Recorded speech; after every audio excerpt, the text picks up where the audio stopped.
And I'm seriously thinking about going to law school. Oh yeah, you're gonna become a lawyer and get another doctorate?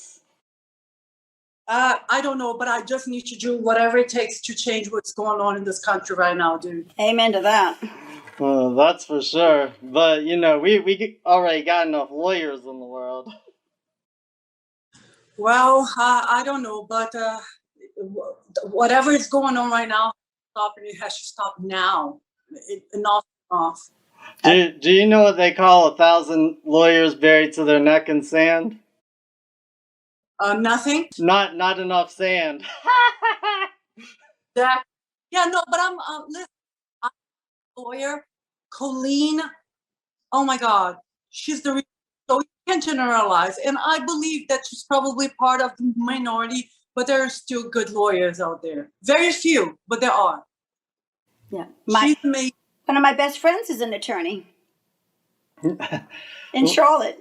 Well, just so that everybody knows, we have Mimi Epstein here with us in the studio today. She is a doctor who lives in New York, and you had custody taken away because you weren't following medical advice?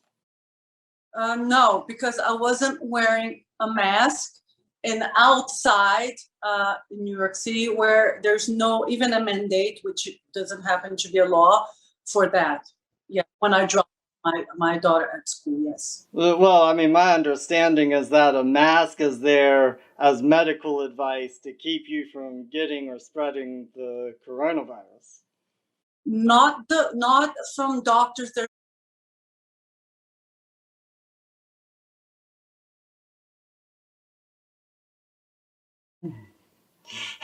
Well, I mean, I don't disagree with you there. I just don't see where the government or a judicial officer or a school nurse can get away with telling a doctor how to, how to best keep up their health and the health of people around them.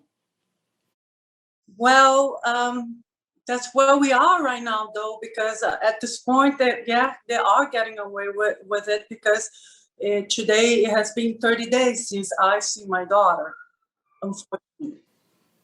Oh, that's horrible. Have you at least gotten the chance to talk to her? When my soon-to-be ex-husband allow her for about 5 minutes, he's always around, and she's very young. She's only 6. Mm-hmm. Very little. Can we go now, mommy? And yeah. Yeah, and that's got to be hard because being that young, they don't understand. Nope, they don't, and they're the one that suffer the most. Yes. And from a determination from a court that allegedly is doing this for the best of her. Yeah, well, all they do in those courts is alleged. They don't have any facts. All they can do is allegedly do something upon information and belief. They just believe it's true and accurate.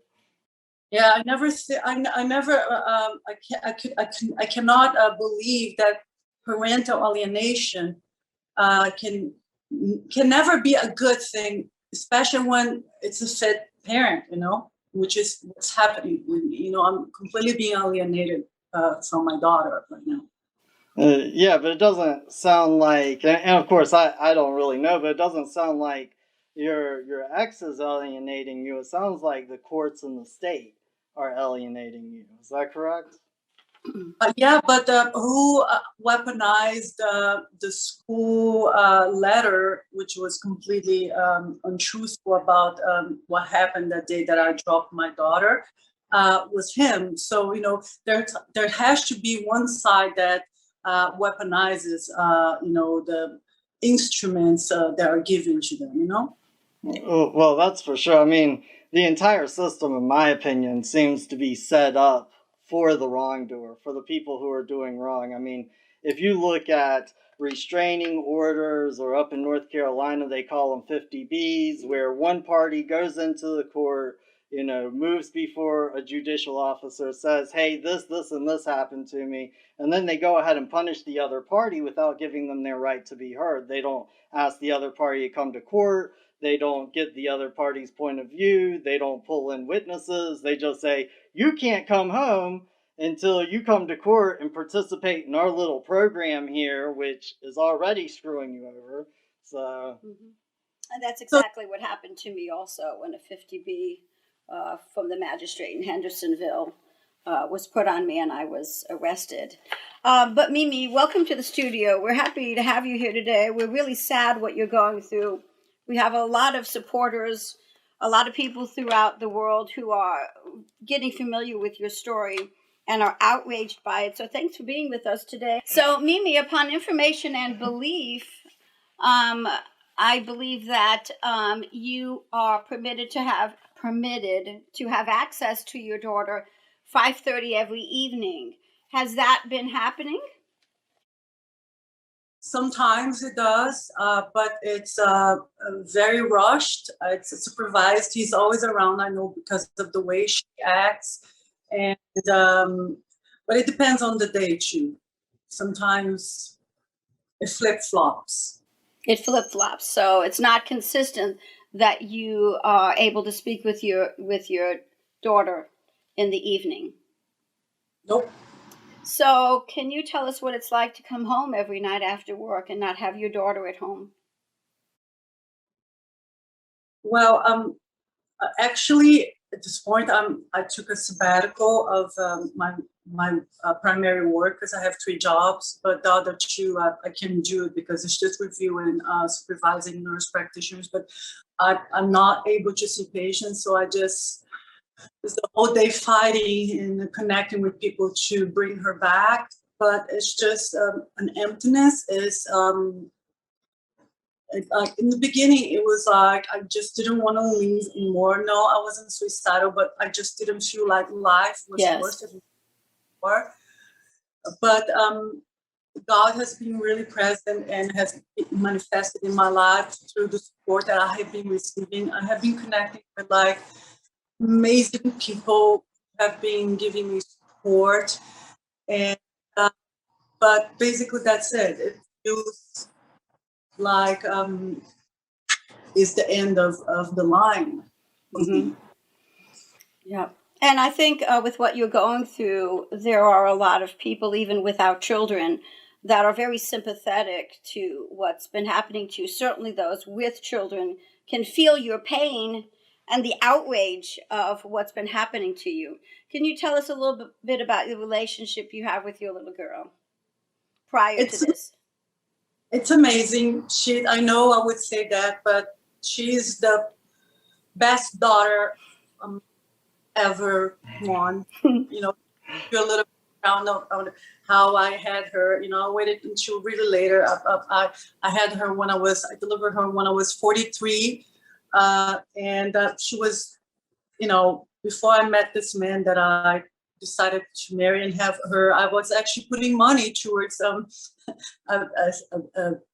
bank sperm because I was losing the hope of finding a partner. But when I met him and he seems initially to be a nice man, I said, I'm going to do the right thing. I'm going to do the family thing. And, and my relationship with her is amazing because she's just my everything. We used to do everything together, to bake together, to shop together. She's a fashionista, and yes. Up in the morning, she's like, Mommy, today we need to go out, look for a sparkly dress. And I would be like, yes, Abby, like in the weekends, and then we would spend the whole day going to different stores until she found the perfect dress. And I did spoil her. I was like, I didn't care how much that was the dress, the sparkly dress that she wanted. I would get it for her because, I wanted to make her happy, Well, and that's what parents and grandparents are here for, right. Spoiling children. Yeah. Mimi, could you tell me your experience prior to this with the court system, whatever your ideas or your view of the courts were, versus what you're experiencing now? And the reason I ask is I'm a counselor, a therapist, And there's a lot of spiritual abuse, physical abuse, emotional abuse. And one of the areas that I have been helping people with over the last 3 years is abuse from the legal society. When people go through similar issues like this, and their money is depleted, their hopes are depleted, and it's not always a good outcome. So I know that it changed my mind when I went through what I went through. That was very traumatic. So, what was it like for you before this occurred? What were your thoughts or experience, if you had any, with the courts or the legal society, the legal system? Well, before answering your question, I just want to put, like, just because you told about what people develop, I just found out that I developed legal abuse syndrome, which is paired with PTSD. And basically, my idea of the system was the Hollywood idea. You are not guilty until you prove the contrary. I just come to find out that it's the other way around, that once anybody or anything, comes and accuses you, that's it. It becomes the law. Because when my daughter, I received the news from the judge that he was taking her custody away from me, it came from an untrue letter that school sent saying that I had attacked a nurse, which it was the other way around. And that became the law. And I did not have a fair hearing. I did not have that video. A video wasn't reviewed, and that was it. I was giving no benefit of doubt. So it's disheartening, Yes. to say the least. Mm-hmm. Well, and me personally, I think that Hollywood image that's sold to us all about how the courts work kind of make it a double trauma, because you have the first trauma of the court doing what they're doing to you, which is just completely out of line, based with no facts. You haven't been found guilty by a jury of anything. And then when you leave that situation and go out into the normal world, a lot of people experience that their family and friends kind of re-traumatize by siding with the court, and when they don't even know who's running it, what kind of individual they are. But a lot of stories that I hear from moms is, when they get out of court and they've been traumatized by the court, that they go home and their friends are like, well, what did you do to get your daughter taken away? What did you do to get your son taken away? What did you do to get your children taken away? Instantly. And just to complete what I'm saying is that, at that point, the lawyer that was representing me, she's just like nodding with a smirk. And I'm like, I didn't do that, and that's used against me. And then he says that I am acting up, and then he uses saying that now he's changing, saying that it's not about the mask, it's about the way I act. I was just like, Your Honor, please shut up. And I'm like, Your Honor, I never did that. Your Honor, shut up. And then he's saying that I misbehaved. I'm like, which mother, which father would not, be emotional receiving the news that his or her kid is being taken away unjustly from them? So they use even your emotional response from this chemical act against you. Yes. In fact, if you show any passion or emotion, then they label you as being very angry and very abusive. Emotionally unstable. Unstable. Mm-hmm. Personality disorder. Yes. So they want what? Mm-hmm. We're not yet. Yes. And that's when they say a psychological evaluation is needed before we return the child or before we proceed. And so they set you up to be in this terrible situation that they absolutely make worse, cause additional trauma, and separate the family even more. And then they require an evaluation. It's really a very trauma-based system. But see, and that's the thing. I have been already going through evaluations weekly by another forensic evaluator already with no response after spending like thousands of dollars on it. And now yet another one evaluation, which by the way, is not going to be cheap neither, you know? So stacking of money, endless money, it's a money pit. What's it like working with the CFS, or Child Protective Services? What has your experience been with that, since it was forced upon you? Have you been working with CFS? Mm-hmm. Well, I have reached out to them. The first response I received was for me to disclose my financial and assets information, which should be confidential, which I did. Then after that, you know, I don't know if it's because of the media or my new lawyer, you know, being jumping on it, and also me working with specialists until I found my new lawyer. They never got back to me afterwards, after I gave them all the information. So I haven't had any more interactions other than emails and disclosing my finances to them. And what do you think the purpose of disclosing your finances was, that they require that? Say that they will use a scale fee based on my finances, and they say that that's standard. That's what they told me. Well, they got to know how much money's in the bank before they go rob it. And what are the fees that they're wanting to impose upon you in this situation? They never got back to me on how much, but they told me that it's something between 75 to $4.75 an hour, something like that. An hour? Yes, per hour. And on top of that, you're paying for an attorney. On top of that, court fees. And on top of that, your daughter has been taken away from you. And an attorney for my daughter, and I mean, you name it. Like I said, it's like it's a stacking, endless money pit. And who's the one who had said that your daughter needed an attorney? How did that come about? The first time we saw the judge, that was it. The first time the judge said it. Yeah, from my understanding, it's pretty standard that the child gets a guardian ad litem whenever the parents go to court with some type of conflict.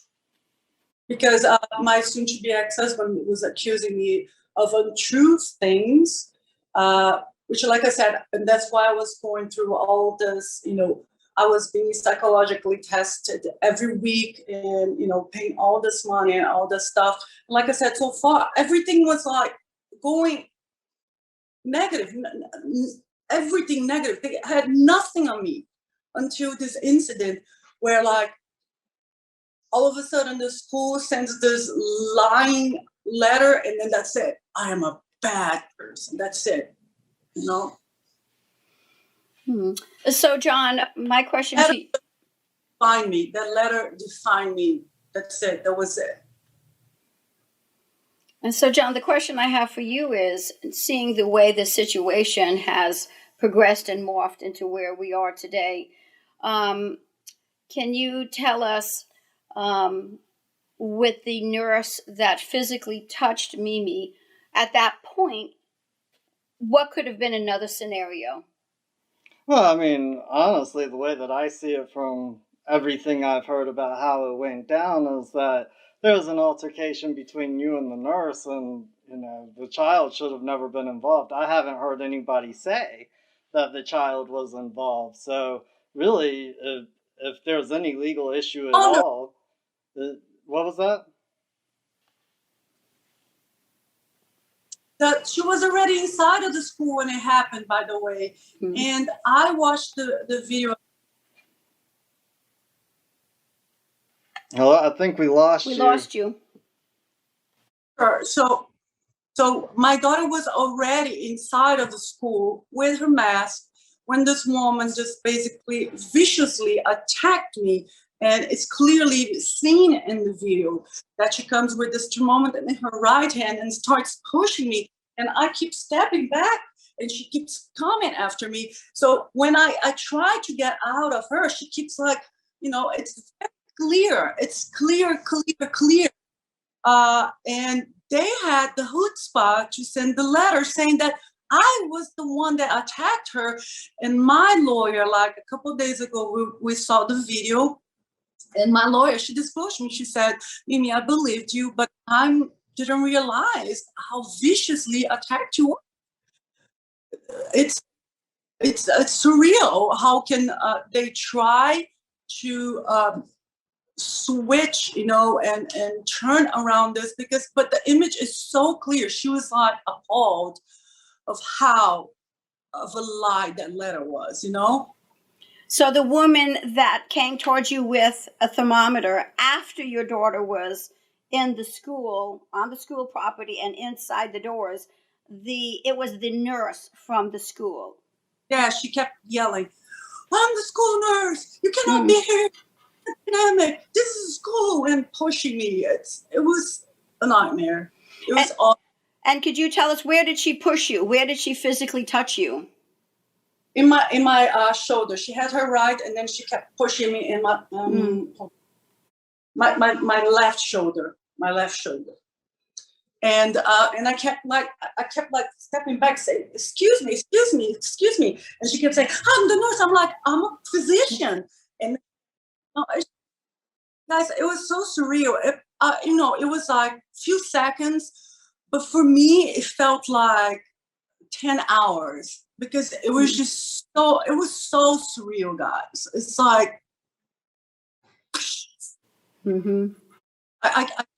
I don't have words to express how surreal it was. And nobody did anything, everybody just watched it. So basically, a nurse, and if I heard you correctly, you said that the job that you have now, you're supervising nurses, correct? Nurse practitioners, which are higher than nurses. Okay, so you spend time training nurse practitioners who typically have more experience than nurses that work at schools with children. Well, nurse practitioners actually have doctorates. They're also doctors in nursing, so they are higher in the knowledge in the hierarchy for that reason. Well, so they're higher in the medical profession, so to say. Yes. That obviously takes some sort of degree, and experience working with patients, and obviously having a doctor supervise. Yes, this is a nurse practitioner cannot practice unless it's under the supervision of an MD or a DO. Or a DO, a doctor of osteopath. Yes, ma'am. And I'm just kind of trying to get this into perspective, but how does it feel having a nurse tell you that you have to wear a mask, giving you medical advice on how you should take care of yourself, considering you're a doctor and you spend a good portion of your time training nurses on how to perform their functions and jobs? Good question. Jonathan, I'll tell you, it doesn't matter if she's a nurse or the doorman in my building or the clerk in the grocery store. It hurts the same because I spent at least 12 years of my life to get my MD, and I also have a master's in healthcare leadership development, which is in like another 2 years. So let's say like yes, So it hurts because I'm not trying to put people down because they don't have a education right than I am, but it really hurts that these people have given this tyrannical power just because they really are brainwashed. And misinformation and ultimately communism, So what do you think the message is that's brainwashing people? Some people. Fear.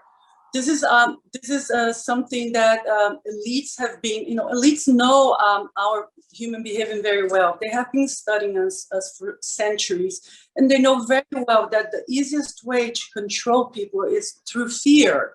So that's basically what they're doing with this.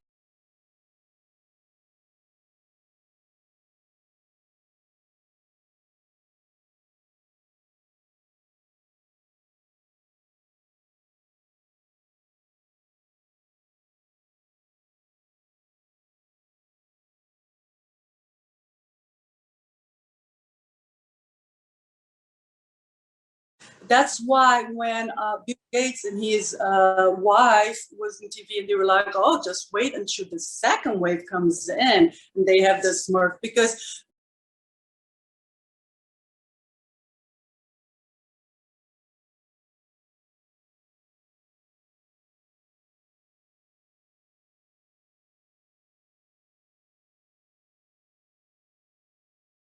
how about the homeless population? They don't social distance. They don't use masks. They don't die. What happened to the deaths of diabetes, heart attacks, cancer? They all disappear. What? Or the flu. What? Oh, this is a. It's and so they're using the fear to control us in the same way the Nazis did. In the 1930s, and stories just repeating themselves, but people are just so brainwashed by TV and, so obsessed with the new golden cow of that they can't see further, they are like blinded. I think we can add to not only fear, but language. When language is shifted and certain words are used that manipulate or control people, I think language is very powerful when we incorporate new words into our vocabulary. And that can be used to, like I said, manipulate or control people also. Absolutely. So if we could go back, John, to the original incident that occurred where Mimi was physically touched and pushed by the nurse. What would have been the best scenario in this terrible situation that could have occurred right after that event? What would have been the best scenario? The best scenario would be everybody understanding that they're adults. Exactly. And nothing happening. Exactly. And the best scenario would be that my soon-to-be ex-husband would come to me and give me the benefit of the doubt and say, did this really happen? And maybe talk to me and believe me. And maybe if he didn't, maybe watch the video before sending that letter right away to his lawyer and send to the judge, and then make this whole become like this surreal situation that is hurting ultimately our daughter, Yes, and as a counselor, that is absolutely the first thing that always goes through my mind in educating and helping people understand that it went from here to here so quickly. And if a man or a woman could have just stopped, breathed, thought about the situation, had some grace for one another, communicate in a peaceable way, then it wouldn't get to this situation and to this point. I think one of the main concerns that I have is apparently this nurse went to the school system, and the school system, it seems, then contacted your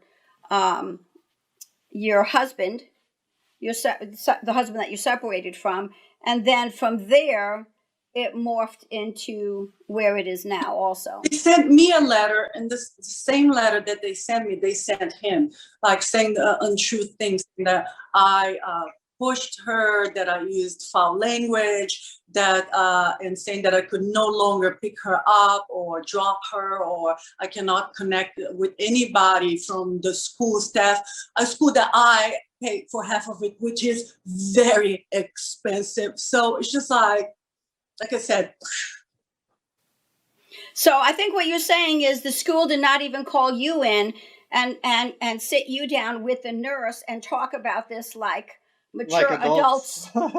And they went and did the letters, sending one to your husband and one to you, and that's how it morphed. So the school system actually started with immediate restrictions for you, and that was the next step that they took. That's right, and that's like what Wow. I was deemed guilty, and guilty I became, and that's it. Mm-hmm. I was not given the benefit of doubt for 1 second. Like I said, that whole Hollywood dream of you're not guilty until proven all the way around is complete BS in the current justice system of this country. Mm-hmm. Well, I think one thing that a lot of people aren't really thinking about, and this is why I really just stress this point again and again and again, is that you have a medical degree, you have not only the right, but you have an expertise of knowledge in that field on how to take care of your health. And they're taking the custody away from you for this reason. So if people don't stop it now, where does he go to next? Like, what happens after this? The school doesn't like what you teach your children, and so they start writing letters to your spouse or your ex and saying, hey, we'll come into court and testify for you because we don't like what your child's being taught. Or does it go to like an attorney? There were a lot of attorneys, well, not a lot, but there were a couple of attorneys that defended Trump the second time that he got impeached that are finding it very difficult to get as much work as they were getting before that. So this whole war on ideology, it's like, if you don't think German thoughts, then we're going to come and we're going to take your child and we're going to ruin your family and we're going to ruin your life, and everybody's going to accept it because we tell them we're the government. And and John, I just want to add to that. But that again, I said it. I'm telling you, if we don't stop that now, in a communist country, kids are not owned by parents; they're owned by the state. And I'm telling you, good point. Starting with this mask, the next thing will be your kid. We're gonna take your kid out of the school. Oh, if you don't let us do this experiment and make them become a transgender, we're gonna take it. It's a crescendo. It's not gonna stop. And that's what I'm saying. If America doesn't wake right now, that's it. It's over. Well, I don't know if you know this about history, but throughout history, nobody has ever separated families historically until recent history unless they were slaves. Only slave masters had that kind of power over families because government basically knew that they should stay out of the family because those are fighting words. Those are words that would get people up in arms and shooting back at you. So are you saying that some of the judges today are acting like slave owners? Absolutely. Only a slave master would find it really, really important to take a child immediately, but not return them immediately. And have you pay for it? John and Johnny, do you really think we are not slaves? Think about it. We have been and that's something that the elite found out a long time ago. The easiest slave to deal with is the one that thinks that he or she is free. We are slaves, dear. Wake up. Well, I mean, I think there's a difference because there's voluntary servitude, right, and then there's involuntary servitude. So if you read the 13th Amendment, it says involuntary servitude is illegal and unlawful. It doesn't say anything about voluntary servitude. And kind of getting back to your point about the school and what the school is doing, I don't know if you know this because you probably don't read a whole lot of legal literature, but the Supreme Court has ruled time and time again that while your children are at school, they aren't your property. You have no say over what happens to your children and what they teach your children and what's going on with your children when they're at school.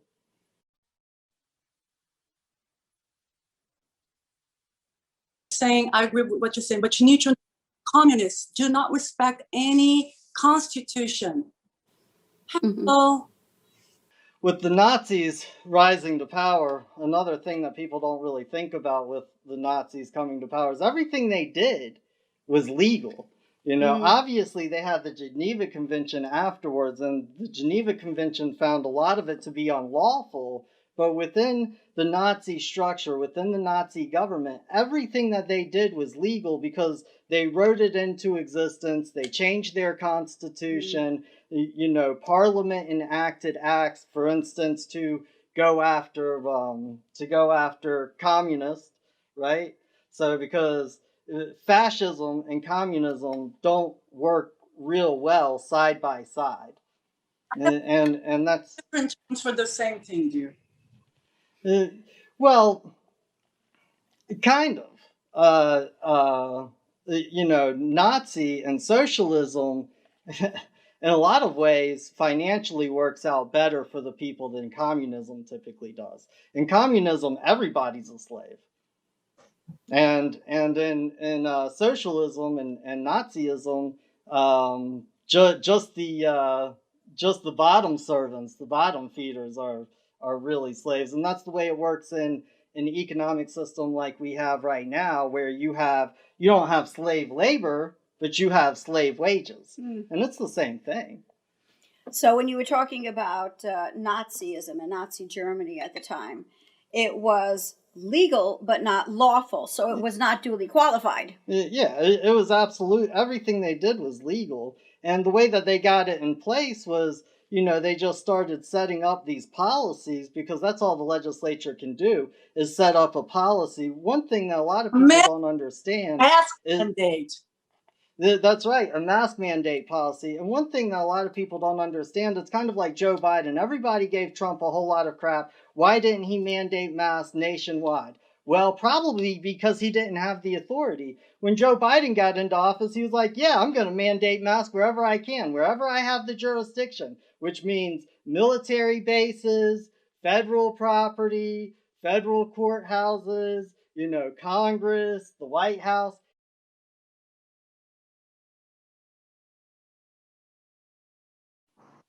Anyways, going back to the Nazis, they would get people into these positions of power. They would promote judges who would go along with their ideology, and they would basically weed out everybody who wouldn't go on along with their ideology. And this is what you're seeing right now in this kind of cancel culture war, is that they are getting rid of anybody who is well educated, who does not go along with the mainstream narrative that the government has to protect you.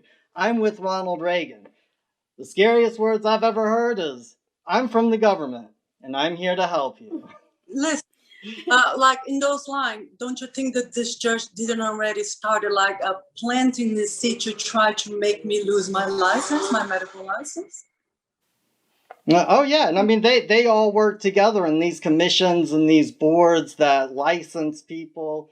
I mean, you know, a license is just a legal authority to do something that would otherwise be illegal, but it wouldn't be unlawful. And if you go and read the Constitution, I don't care which Constitution you pick, as long as it's somewhere in the United States, you're going to see within that Constitution that they cannot limit your ability to contract.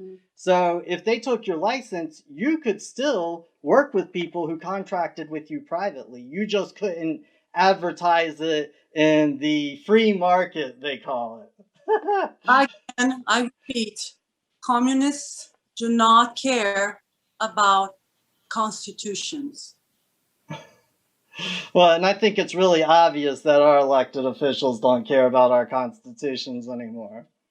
And that's why we're here, to help them be accountable and to expose and to rally around people to be educated and to understand what is really going on, not only up in Washington, but down here in our community.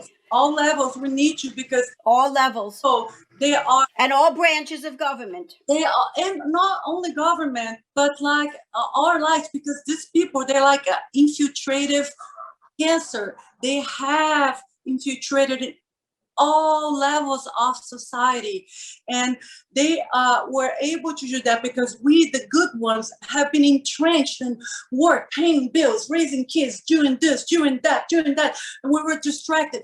And now it's time for us to get together and fight for each other together, because these people, they may have difference between them, but when it's time for fighting, guys, they united, cover each other. And that's what we do, the good ones. It's past time for us to do that, guys.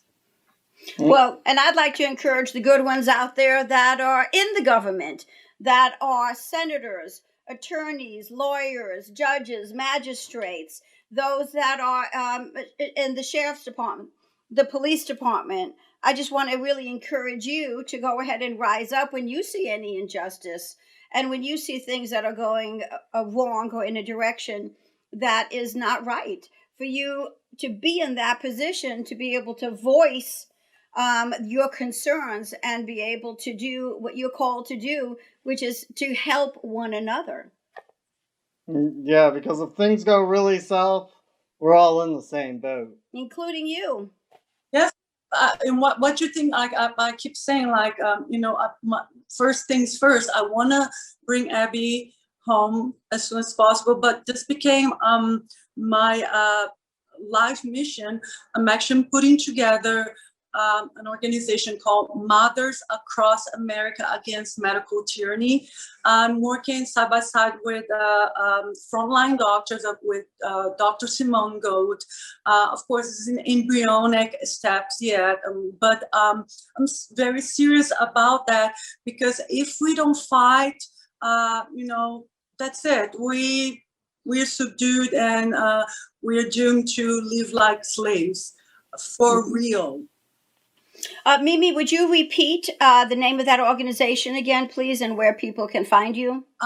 So we're still, like I said, in embryonic. I'm putting the website together. I'm putting all the paperwork together, but we already TM it, so I can say it's called Mothers Across America Against Medical Tyranny. And I'm putting mothers because I'm a mother, but that's not restricted to mothers. Fathers are welcome to join us. Eventually, we can even put a fathers against, and if a father wants to join me and do that, and then we can mutate into Parents Across America Against Medical Tyranny, But this became my life mission. Well, Mimi, I can understand how your pain becomes a passion to not only help yourself but others. I have been helping my dad for 8 years. Property was stolen from him. His home was foreclosed upon. Our inheritance was stolen. And even after 8 years, come April of this year, it's 8 years we have been in the legal system and trying to raise funds for my dad, who's a 90-year-old war veteran. And the injustice that has happened to him, especially in the courts, I believe that the courts have further perpetrated abuse against him and assisted those who have been financially and emotionally abusive. He lost his home and he lost all of his resources, and we are now fighting and will regain them back. So I understand how your pain can become a passion, not only for yourself but for others. And we really commend and thank you and those that are involved in this. Yeah, and I'm not wanting to interrupt you, but the reason also why I'm doing this is because Johnny, since this started, I have been receiving reports from moms, not only from New York City, but from the whole country, with horrific stories, some very in the likelihood of my story, but some of them even worse. So like I said, my story is the tip top of this iceberg. Mm-hmm. Well, hopefully, whenever you get your organization up and running and your website up, we'll sit down and have another interview at some point in the future. And do you know what the next action is for moving forward with seeing your daughter, or is that kind of still up in the air right now? My lawyer is right now filing motions. We have a court hearing this coming Friday. Pray for me, guys, and that's all I can disclose at this point. Okay. Yes. Okay, and hopefully after that hearing, we'll sit down and talk again. And hopefully she'll be around, and I'll yes back, not her face, because I don't want to expose her. But hopefully, who knows? I'm Amy. Yes, we all hope and pray with you, Well, for Mimi. sure. And if she's back, then obviously we'd like to go ahead and take some time before you talk with everybody, because you should spend as much time with your little angel as you can get. Yes, I can't wait. I gave the example of the lawyer earlier, you know, a lawyer having bad clients and the court going against them just because of their ideology in law. Or what about if they started going against people with religious views, you know, people who go to certain pastors or people of a certain faith, like I don't know, Jewish people? I mean, the Nazis went after the Jewish people. And the Nazis definitely broke apart their families and separated everybody. Um, you know, so it's just any walks of life. If we let this go on in one area, it doesn't matter where you are, but it's basically giving the government permission for it to go on in your area of life, in your walk of life. And the slavery, period. Absolutely. Yeah. The Nazis also went after Jehovah's Witnesses, some priests, nuns, homosexuals. Anybody outside the Catholic Church. They were cool with the Catholic Church. I think that they included some nuns and some priests also. Well, I mean, I know that they had the blessings of the Pope for doing what they were doing. So we want to be able to expose any tyranny that is going on. And we want to thank you for being on the show today, Mimi. Our hearts and prayers go with you and with others who are facing the same battle right now. Not only with this whole mask issue of losing children, but even involved in custody battles and different hearings. Being entangled in the court system, we know, can be extremely financially depleting and very draining emotionally and mentally. And it's very, very hard on the children who don't really understand what's going on and are ripped apart. Instead of an example, Child Protective Services is there to help nurture and protect families, so we thought, whereas in fact, many times they rip families apart. And it's a very sad situation. Gee, I wonder why. Probably because it's a business. I'm going with that. Child trafficking is a thriving business, growing and very lucrative. So, Mimi, before we close, is there anything else on your heart that you would like people to hear? Yes, there is in my heart to say that this fight, and I'm not religious, but I do believe God. And this fight is not only a physical fight; it is a fight for people to get close to whoever they think is their God. For people to be really focused and connect with people like-minded. Yes, we do have to wake people, but I'm in a stage like this. I talk one time, no, turn next, and connecting with those people with like-minded, and go forward with this fight, because for me, I will die fighting, but I would not leave in my knees. I feel you. I would rather die on my feet than live on my knees as well. I know personally for a lot of my viewers, they'd really love if you do your wake up or die little skit before you sign off. I'm married. Wake up or die. Yeah. That's good. So, anyways, hopefully you will join our conspiracy to make this world a better place for all of our offspring together. Can we count on you, Mimi? Hey, I'm in all the way around. So, thank you, everybody. We are Just Conspiracy, and we just wish to conspire with all of you to make sure that Mimi gets her little girl back here shortly. So, please join us with this. And thank you for being with us today. Thank you for your prayers, and God bless everyone. Thank you. God bless you too. Bye. Peace.